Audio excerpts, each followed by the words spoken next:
오늘 조명이 상태가 불안해가지고요. 불이 어두워졌다가 혹은 꺼졌다가 그럴 수도 있는데 여러분들이 그러려니 그래 주셨으면 좋겠습니다.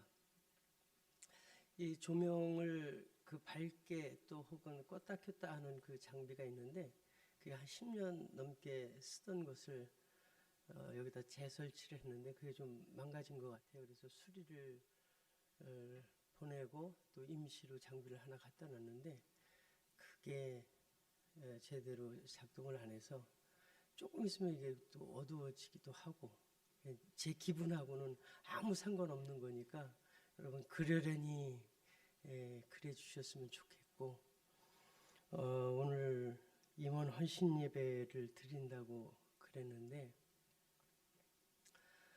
제가 고민을 했어요. 헌신이라는 말이 몸을 바친다는 말이 아니겠습니까? 우리 이신학 장로님 또 박병규 장로님을 비롯해서 여러 임원들이 계신데 이분들과 몸 바쳐서 이 부평서부 교회를 위해서 몸 바치십시오. 그렇게 말씀하시면 몸 바치실까요? 몸 바치실까요? 그런데 그래서 이 말이 어떤 말이 제일 적합할까 고민하다가 그냥 써오던 말을 그렇게 그냥 쓰기로 했습니다. 그런데 그러면서 내심 좀 의미를 부여하자면 여기 이 임원이라고 세워진 이 분들이 다른 분들보다 좀 더 많이 수고하고 좀 더 굳은 일을 많이 하는 사람들 그렇게 좀 이해를 해 주셨으면 좋겠습니다. 이들의 믿음이 여러분 다른 성도들보다 훨씬 믿음이 좋아서 그렇게 세워졌다고는 글쎄요. 제가 믿음이 여러분들보다 훨씬 좋아서 혹은 성경 지식을 성경을 조금 여러분들보다 조금 더 많이 알고 있지 않을까요? 그래서 목사로 그랬다기보다는 하나님께서 그래 너 목사이니 더 많이 기도해야 되고 더 많이 다른 성도들 너만 위하지 말고 다른 사람들을 좀 돌아봤으면 좋겠다 그런 의미로 받아들였고요. 임원들은 저와 함께 제가 짊어질 짐을 좀 나눠지는 그런 데서 임원으로 이렇게 세워졌고 그것을 다시 한번 새해 시작하는 마당에 있어서 좀 더 다짐하고 결심하는 그런 시간이다. 그래서 헌신 예배를 드리게 됐습니다. 여러분 그렇게 좀 이해를 해주시고 이분들을 이따가 나오셔서 오늘 임원 헌신 예배인데 임원 되신 분들이 결석하신 분들이 덜어 있어요. 그 양해해 주시고 그리고 이제 이분들을 위해서 좀 기도해 주셨으면 좋겠습니다.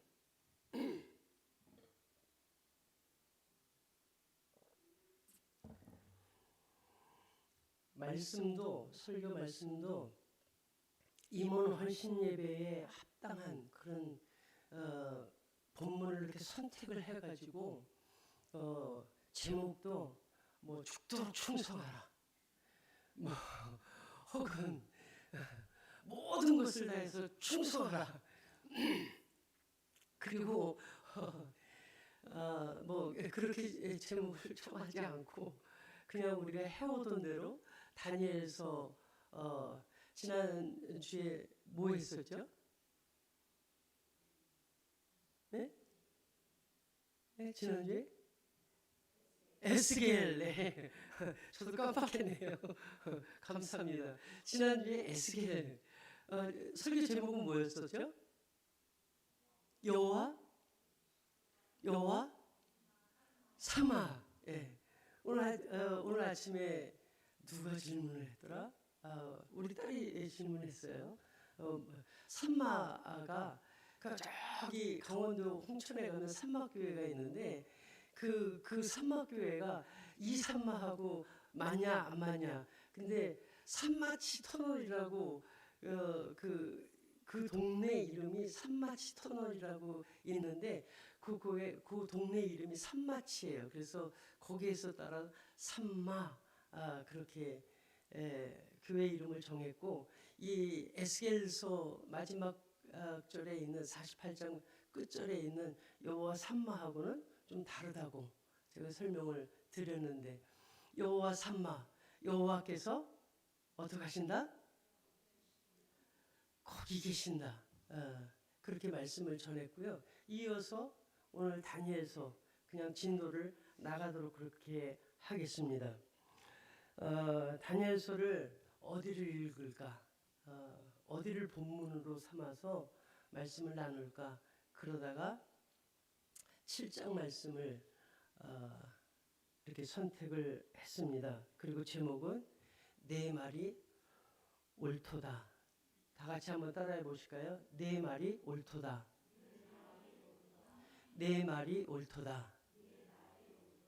이 제목은 어디서 제가 끌어다 썼냐면 마가복음 15장에 보면 예수님께서 14장, 15장 이렇게 보면 예수님께서 십자가에 달려 돌아가시기 전에 재판받는 과정이 있어요. 그 과정 속에서 그 빌라도 총독이 예수님께 묻습니다. 내가 유대인의 왕이냐? 그랬더니 예수님께서 짧게 뭐라고 대답해요? 내 말이 옳도다. 그 말은 무슨 말이에요? 그 빌라도가 말한 유대인의 왕 그것이 맞다. 그렇습니까? 예, 거기에서 따왔어요. 오늘 다니엘서를 그 입장에서 좀 보려고 합니다. 여러 가지 할 얘기가 많지만 짧은 시간이니까 그렇게 이야기를 하려고 그래요. 그렇게 예수님께서 마지막 이제 십자가 달려 돌아가시기 전에 빌라도 총독 앞에서 그 하신 말씀을 제목으로 그렇게 선택한 이유는 오늘 읽은 다니엘서 7장 13절을 한번 보시겠습니까? 다니엘서 7장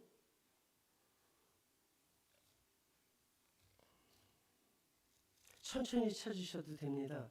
자막이 아직 준비가 안 됐을 것 같아서 천천히 한숨 쉬면서 7장 13절, 14절 말씀을 함께 읽겠습니다.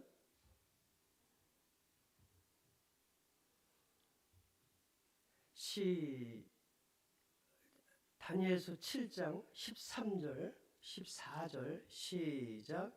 내가 또 밤 환상 중에 보니 인자 같은 이가 하늘 구름을 타고 와서 옛적부터 항상 계신 이에게 나아가 그 앞으로 인도되매 그에게 권세와 영광과 나라를 주고 모든 백성과 나라들과 다른 언어를 말하는 모든 자들이 그를 섬기게 하였으니 그의 권세는 소멸되지 아니하는 영원한 권세요 그의 나라는 멸망하지 아니할 것이니라. 아멘. 이거 누구에 대한 기록 같습니까? 우리는 신구약을 다 이렇게 알고 또 읽었고 또 설교를 여러 번 들어봤고 또 신앙생활을 많이 했으니까 그냥 딱 들어봐도 한 글자 한 글자 해석을 안 하더라도 누구에 대한 이야기 같아요? 예수님. 그 중에 인자 같으니 보니까 인자 같으니 사람 같은데 사람의 아들 같은데 그런 뜻이겠죠, 그렇죠? 그런데 예수님께서 인자 예수님 자신을 가르쳐서 난 하나님의 아들인데 신의 아들인데 그렇게 표현하지 않고요. 나 인자가 온 것은 인자가 어쩌고 그런 표현을 해서요. 이 다니엘과 또 예수님께서 복음서에서 말씀하신 그 인자라는 표현, 이것도 예수님을 가르치는 거구나 그렇게 짐작할 수가 있습니다. 또 하나 여기 보니까 그 인자 같은 이가 어떻게 내려온대요? 하늘? 구름. 네.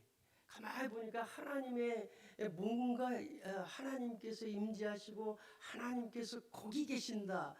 뭐 그것을 나타내는 표시, 증표 그런 것들을 보면 구름하고 연관이 참 많아요. 구름 중에 노아의 방주 구름 가운데 거기 무지개가 이렇게 나타나기도 하고요. 또 광야 40년 동안 언제든지 그 하나님의 성막 그리고 이스라엘 백성들 그들과 하나님께서 함께 하신다는 표현으로 뭐가 있었어요? 낮에는 똑똑해요. 홍해 바다를 이렇게 착 지나갈 때 그 홍해 바다를 인도하는 그 맨 앞에 뭐가 있었어요? 오늘은 그냥 구름 그러면 그냥 대충 맞습니다. 뭐가 있었어요? 구름, 구름 기둥. 그러니까 이 구름은 손오공만 타고 다니는 그런 그 자가용이 아니고 예수님께서 이 땅에 강림하실 때 타고 다니는 승용차가 아닌가 그렇게 생각이 듭니다. 그러니까 그런 것을 보더라도 예수님에 대해서 말씀하시는가 보다 그렇게 짐작을 하고 다니엘서를 읽었습니다. 또 가만히 보면 오늘 7장에도 그랬거니와 그 앞에 보면은 무슨 짐승 얘기가 많이 나와요. 짐승 뭐 네 짐승이 있는데 뭐 사자 같고 거기는 또 뭐 독수리 날개를 가졌고서부터 시작해서 첫 번째 짐승, 두 번째 짐승, 세 번째 짐승, 그리고 네 번째 뭐가 있어요? 짐승이 있어요. 이 넷 중에 누가 더 셀까요? 사자하고 호랑이하고 싸우면 누가 이길까요? 사자하고 독수리하고 싸우면 누가 이길까요? 사자하고 곰하고 싸우면 누가 이길까요? 그런데 자 가만히 여러분 다니엘서를 읽어보시면 그 맨 마지막 네 번째가 가장 강한 그런 짐승으로 표현되어 있습니다. 그리고 다니엘에게 보여진 그 환상들을 우리가 보면 처음에는 환상, 그래서 이게 뭘 얘기하는 거지? 이게 뭘 뜻하는 거지? 그렇게 의아해 하는데 그 뒤에 또 친절하게 해석이 나와 있어요. 오늘도 보면 7장 24절에 보면 모신자가 이처럼 이르되 넷째 짐승은 곧 땅의 넷째 나라인데 이는 다른 나라들과는 달라서 온 천하를 삼키고 밟아 부셔뜨릴 것이며 우리 다 같이 함께 밖에 추운 데서 이렇게 있다가 여기 따뜻한 데 오니까 그렇죠? 우리 다 같이 큰 소리를 읽겠습니다. 시작. 모신자가 이처럼 이르되 넷째 짐승은 곧 땅의 넷째 나라인데 이는 다른 나라들과는 달라서 온 천하를 삼키고 밟아 부서뜨릴 것이며 24절 시작. 그 열불은 그 나라에서 일어날 열왕이요 그 후에 또 하나가 일어나리니 그는 먼저 있었던 자들과 다르고 또 새 왕을 복종시킬 것이며 이 짐승들 얘기가 쭉 나오긴 하는데 그 짐승이 뭐라고요? 나라라고 초강대국 우리는 그런 나라들을 뭐라고 그러면 제국이라고 그래요. 제국. 중국이 제국이고요. 그렇죠? 미국이 제국이고요. 로마가 제국이고요. 헬라가 제국이고요. 제국. 예. 우리가 좀 역사를 이렇게 쭉 거슬러 올라가면 우리나라 중심으로 말고요, 이스라엘 중심으로 지도를 이렇게 보면 그 이스라엘을 중심으로 해서 남쪽에 애굽, 북쪽에 아시리아, 그리고 동쪽에 바벨론, 이렇게 보시면 될 거예요. 그리고 그 가운데 조그만하게 여기서 대전 갈 만큼, 그 거리만큼 이스라엘 나라가 지중해에서부터 이쪽 요단강 요만큼 그런 폭이 이루어졌고요. 그 중에 그래도 좀 이렇게 파란색으로 평지를 나타내는 거리는 그 절반도 안 돼요. 그 길로 그 상인들이 남북으로 왕래하면서 또 뭐 물건을 주고받기도 하고 뭐 사기도 하고 팔기도 하고, 또 혹은 북쪽에 있는 강한 나라들이 남쪽에 어디가 있을까요? 이집트를 가고 싶어요. 왜요? 거기 비옥한 땅이 넓어요. 그래서 거기 가고 싶어 가지고 군대를 끌고 가는 길이 어디예요? 예. 그런데 바벨론서부터 이집트까지 가려면 저렇게 거쳐서 이렇게 가야 되니까 멀어요. 가다가 지쳐가지고 정작 싸워야 될 그 이집트에 가가지고는 힘이 다 빠져가지고 진다 이 말입니다. 그러니까 기지를 중간에 정착지를 하나 좀 세워야 될 텐데 거기가 어디예요? 이스라엘 고깃집이면 딱 좋겠다. 그래서 거기가 아주 중요한 위치가 됐더라 이 말입니다. 오늘날로 표현하면 바벨론, 이라크, 이란 지역이고요. 또 남쪽에 애굽, 거기는 이집트 지역이고요. 또 아시리아, 뭐 투르키, 터키, 이해되셨죠? 그 위에, 그 바로 뒤에 누가 받치고 있냐면 그리스, 헬라, 그리고 그 바로 좀 위로 올라가면 로마의 중심이에요. 그러니까 우리가 고대서부터 지금까지 강대국이라고 하는 제국이라고 하는 그 나라들이 그 중심으로 뺑뺑뺑뺑뺑 돌아가면서 감싸고 있었고요. 그들을 다니엘서에서는 짐승이다 그렇게 표현을 하고 있어요. 이 짐승은 25절 7장 다니엘서 7장 25절 다시 한번 읽겠습니다. 시작.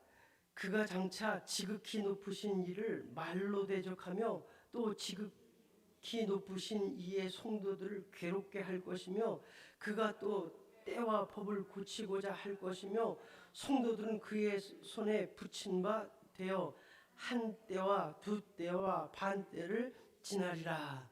아멘. 간단하게 이야기하면 이 나라들이 그 남쪽에 있는 나라와 북쪽에 있는 나라가 이렇게 세력이 비등비등해요.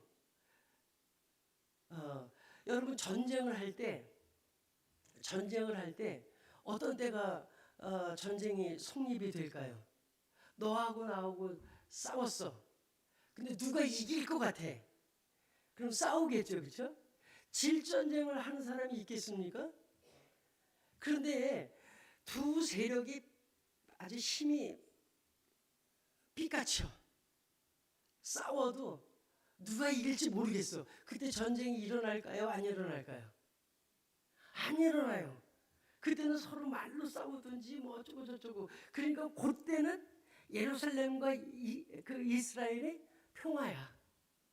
그때 말고 북쪽에 있는 나라 혹은 뭐 동쪽에 있는 나라가 강성해져 가지고 힘이 남아돌아. 그래가지고 주체할 수가 없어요. 그러면 어떻게 해요?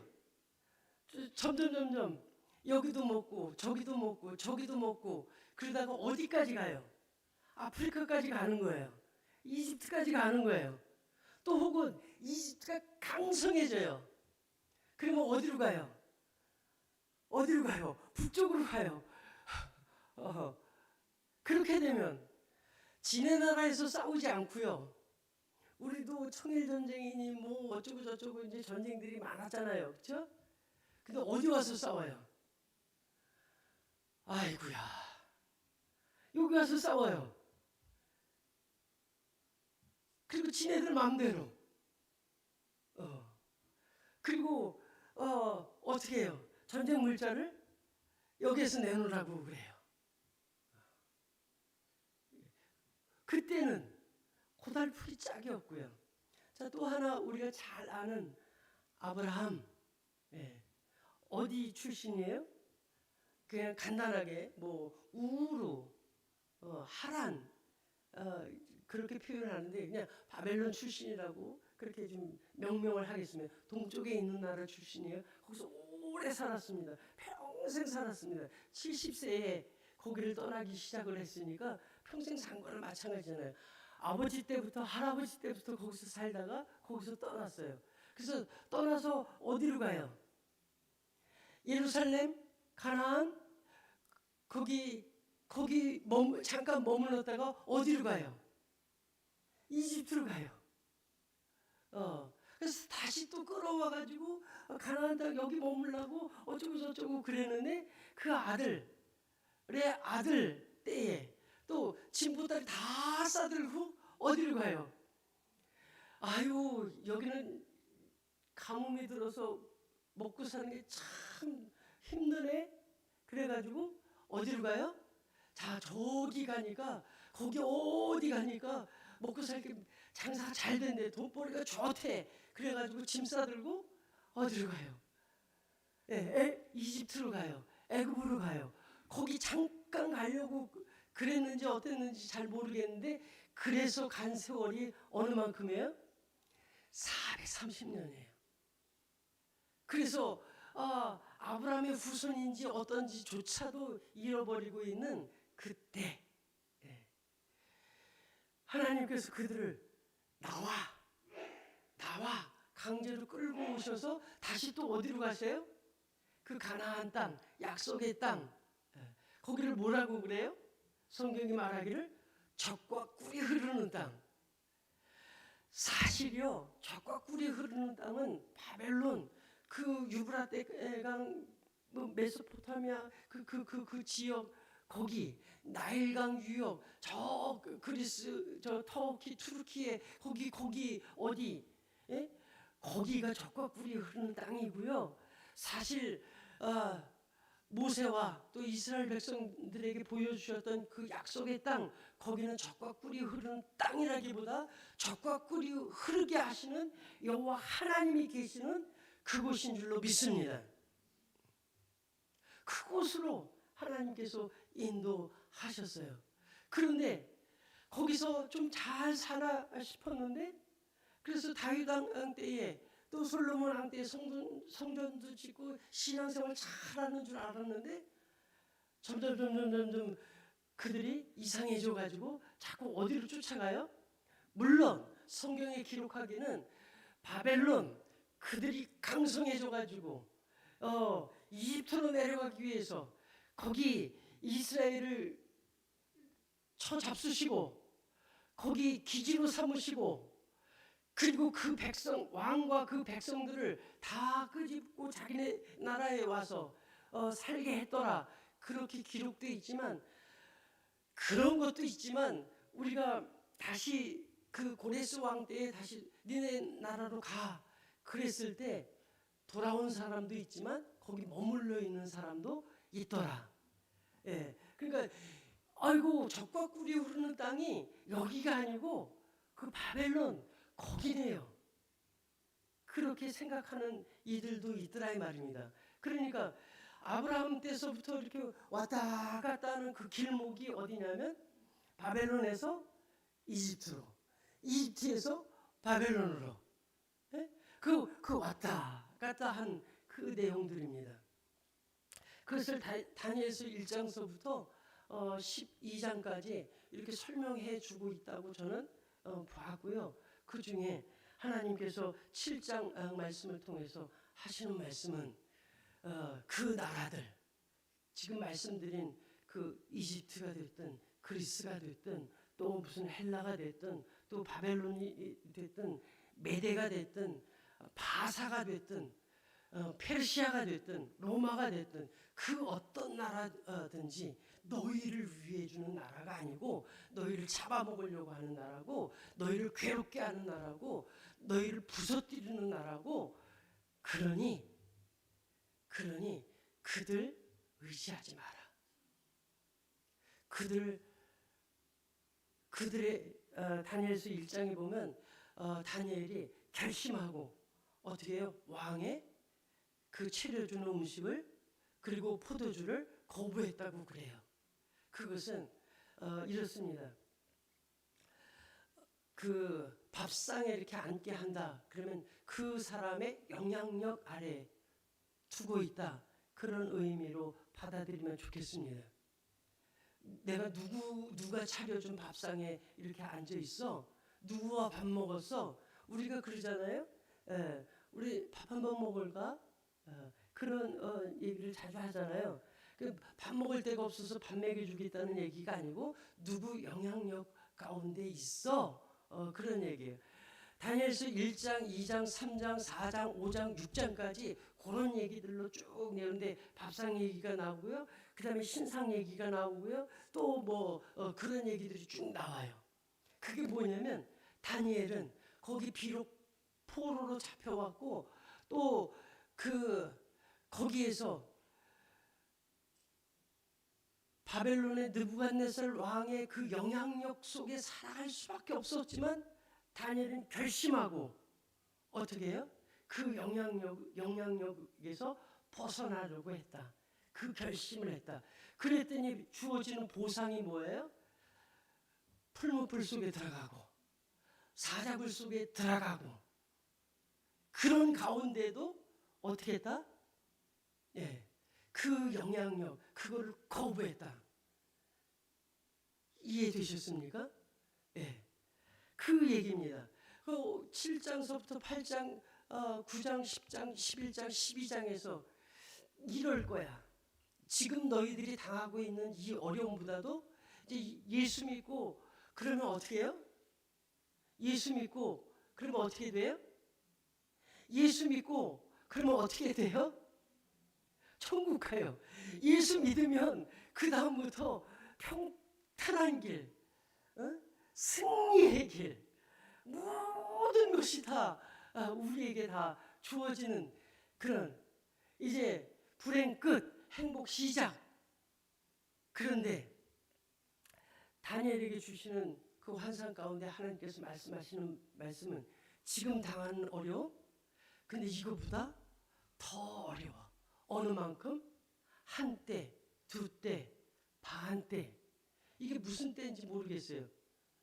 무슨 때인지 모르겠는데 다 합쳐보니까 세 때 반.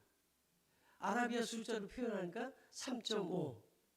성경에 보니까 7. 그러면 어떻게 하죠? 하나님의 숫자라고 그래요. 7일 동안 천지 만물을 창조하시는 것을 다 이루셨고요. 7. 또 성경에 7이라는 숫자가 아주 중요한데 그 하나님의 숫자다. 그런데 딱 그 절반 3.5더라고요. 그 짐승의 때다. 짐승의 때다. 짐승이 활개치고 짐승이 이긴 듯하고 짐승이 모든 것을 장악하고 그럴 때다. 그런데 그 때가 거기까지 하나님께서 그 때가 지나면 이기게 해주신다. 오늘 다시 한번 다니엘서 7장 26절 27절 말씀을 함께 읽겠습니다. 시작. 그러나 심판이 시작되면 그는 권세를 빼앗기고 완전히 멸망할 것이요 나라와 권세와 온 천하 나라들의 위세가 지극히 높으신 이의 거룩한 백성에게 붙인 바 되리니 그의 나라는 영원한 나라. 모든 권세 있는 자들이 다 그를 섬기며 복종하리라. 아멘. 여기 짐승의 나라는 언젠가는 끝나. 안 끝날 것 같은데 끝나. 그런데 어때요? 그 나라와 권세 온 천하의 나라들이 위세가 지극히 높으신 이의 거룩한 백성에게 붙인 바 되어 백성에게 넘겨지고요. 그 백성들에게 그들로 인하여 세워지는 나라는 영원한 나라다. 그렇게 말씀하십니다. 다니엘을 통해서 하시는 말씀을이라고 저는 생각하고 우리들에게도 또한 말씀하시는 줄로 믿습니다. 세상 관세가 여기 말로 혹은 또 뭐 어떤 것으로 그렇게 부셔뜨리고 또 그렇게 무너뜨리고 또 협박하고 어렵게 하는 그 세상 권세들이 하나님을 대적하는 그 권세들이 아무리 득세하더라도 그때는 언젠가 끝날 것이다. 그것을 다스리는 그분은 누구라고요? 여호와 하나님이시라고요. 그리고 그 권세를 언젠가는 보니까 여기 그의 백성 혹은 성도 그 사람들에게 주신다 말씀하셨습니다. 이것을 바라보고 있는 이들이 바로 예수 그리스도를 구주로 고백하는 성도들인 줄로 믿습니다. 오늘 우리가 임원 헌신 예배니까 임원들이 바라봐야 될 것 그것인 줄로 믿습니다. 제가 현수막을 바꿨는데요. 비전, 이거 영어로 써 있는 게 비전이라는, 여러분 많이 들으셨어요. 희망 그렇게 번역할 수도 있고 소망 그렇게 번역할 수도 있는데 이사야서에 보면 하나님께서 그 이사야에게 보여주신 계시, 하나님께 사람이 우리가 이렇게 열심히 하면 올해는 이럴 거야 그런 소망이 아니고 하나님께서 주신 계시, 그 계시는 예수님께서 보여주시지 않으면 안 되는, 또 다시 말하면 다니엘서의 표현으로 하면 그 풀물불 속에 3명 들어갔어요. 이름도 바뀌어져서 3명 들어갔어요. 그런데 나중에 보니까 누가 있어요? 신의 아들 같은 이가 거기 있다고 그랬어요. 여기 7장에서는 인자 같은 이가 그렇게 표현되는데 이분은 하나님의 아들 같기도 하고 또 사람의 아들 같기도 하고 그런 분이 4번째 사람으로 계시더라.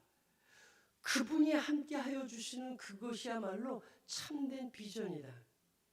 우리 임원들뿐만 아니라 우리 부평서북의 모든 성도들이 이 비전을 붙들고 올 한 해도 사시기를 축복합니다. 다니엘서에 보니까 여기까지 이렇게 말씀을 하셨으면 저와 여러분들 아멘 할렐루야. 그래, 올 한 해 어떤 어려움이 있어도 내가 걱정 없다. 누가 함께 하시니? 여호와 하나님께서 함께 하시니, 여호와 삼마 여호와께서 거기 계시니 내가 걱정 없다. 능히 이기리라. 지금까지 이긴 것처럼 앞으로도 이기리라 그랬는데 그걸로 끝났으면 좋겠는데 여기 28절이 또 있어요. 한번 볼까요? 함께 읽겠습니다. 시작. 그 말이 이에 그친지라 나 다니엘은 중심에 번민하였으며 내 얼굴빛이 변하였으나 내가 이 일을 마음에 간직하였느니라. 아멘. 여기 번민했대요. 할렐루야. 아이고 감사합니다. 그걸로 끝난 게 아니고 고민했다는 거야. 고민도 이만저만 한 게 아니에요. 여기 있고요. 그 뒤에 있고요. 계속 마지막을 읽어보더라도 명쾌하게 이제 편안하다 그게 아니라고요.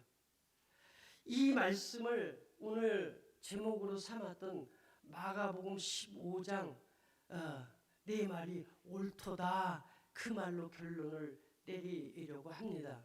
뭐냐면 예수님께서 이 땅에 오셨어요. 근데 예수님께서 오셔서 가나의 혼인잔치에서 물을 어떻게 해요? 포도주로 바꿨어요.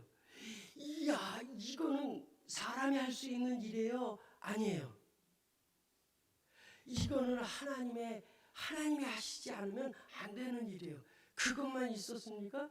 또 때로는 어린 나이에 그 도시락 그거 가지고 5,000명, 7,000명을 먹인 그 기사와 이적을 베풀었어요.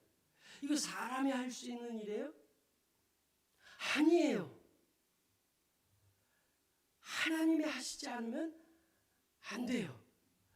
또 제자들에게 묻습니다.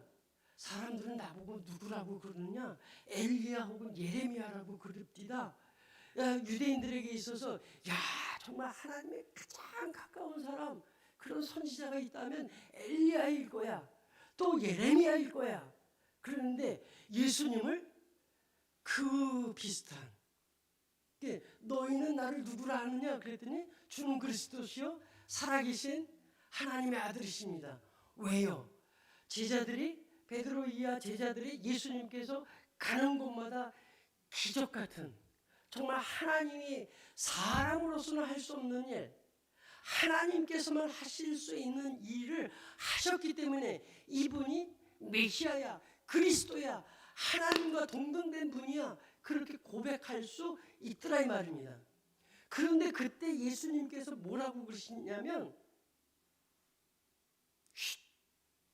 비밀이야. 아무한테도 얘기하지 마. 아무한테도 얘기하지 마. 그랬습니다. 그때 뭔가 죽은 나사로를 살리고요. 그런데 내가 하나님의 아들이야. 그러면 어땠을까요? 사람들이 다 몰려와서 예수님을 메시아라고 호산나 다윗의 자손 예수 그리스도야 그렇게 외치지 않았겠습니까? 그런데요, 마가복음을 한번 보겠습니다. 15장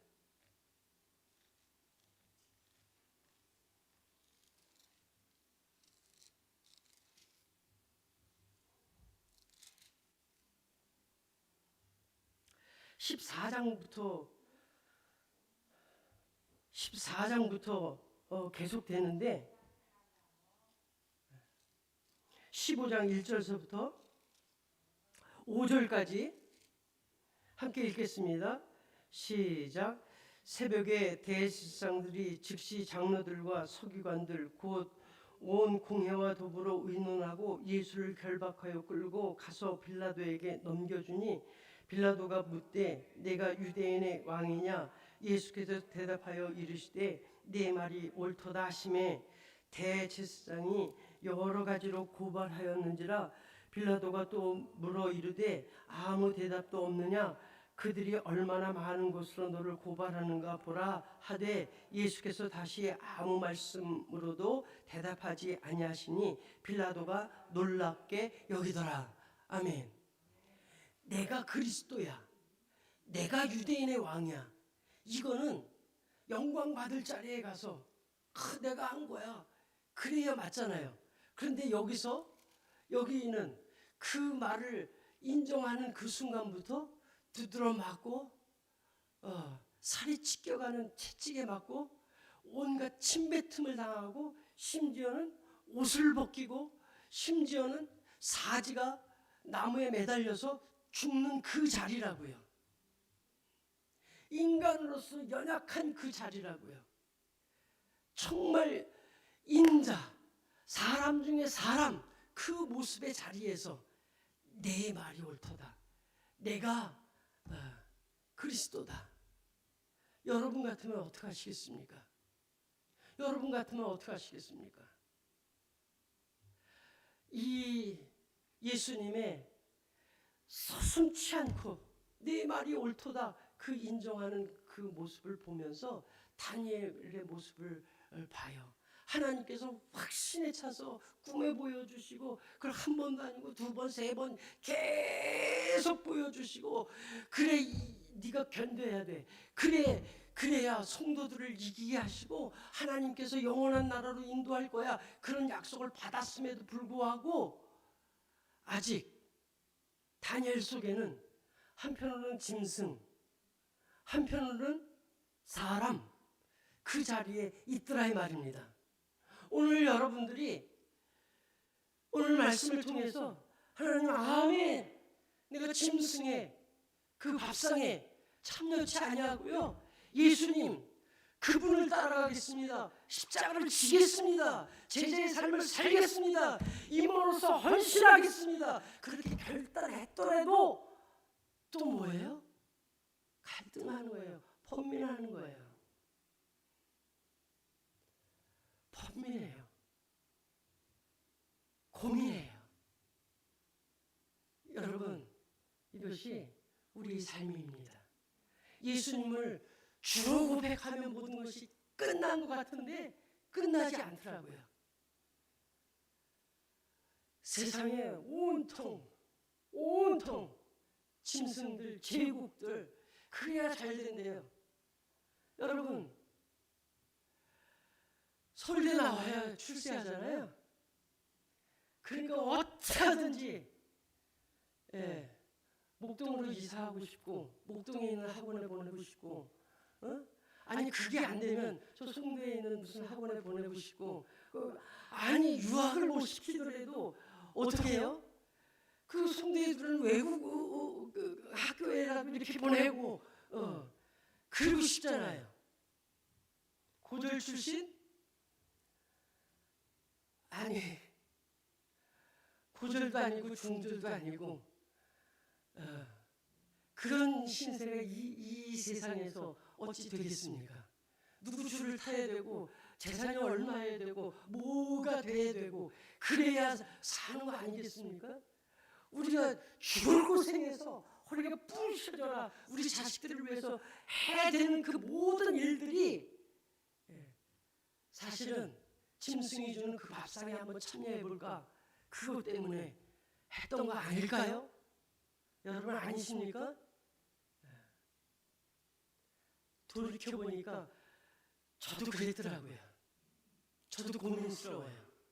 그런데 하나님, 그거 아니고 마음을 굳게 하고 하나님께서 너를 지키실 거니까, 인자 같으니 예수님께서 그 십자가 그거 짊어지고 그 자리에 있을 거니 나와 함께 하자.